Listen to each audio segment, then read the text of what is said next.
U.S. President Donald Trump has taken aim at India ahead of his meeting with Indian Prime Minister Narendra Modi at the G20 summit in Japan.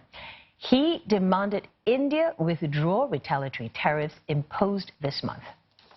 In a tweet today, Mr. Trump called New Delhi's recent imposition of retaliatory tariffs unacceptable.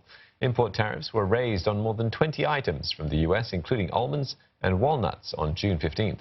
And that was in response to Washington's levies on imports of steel and aluminium from India. And the tweet comes a day after U.S. Secretary of State Mike Pompeo's meeting with Mr. Modi in New Delhi to reduce friction between the two countries.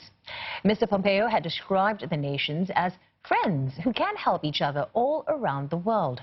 Neha Punia has more.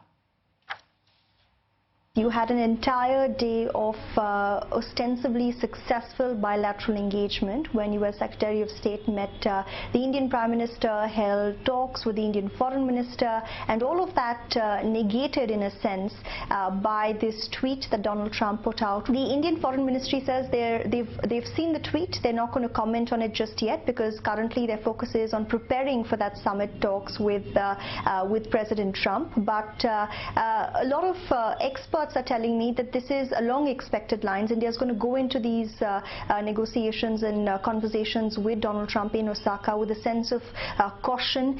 India had also just recently slapped retaliatory tariffs on 28 American goods, so that could very well become New Delhi's bargaining chip. Also important to understand is that both Donald Trump and Prime Minister Modi have been known to negotiate personally, rely a lot on their personal equation with the leaders they're engaging with. It will be interesting to see how Donald Trump welcomes Prime Minister Modi. Will there be warmth? Will there be that hug that Mr. Modi is famous for around the world whenever he meets foreign leader? All of that will give us an indication of perhaps where ties stand.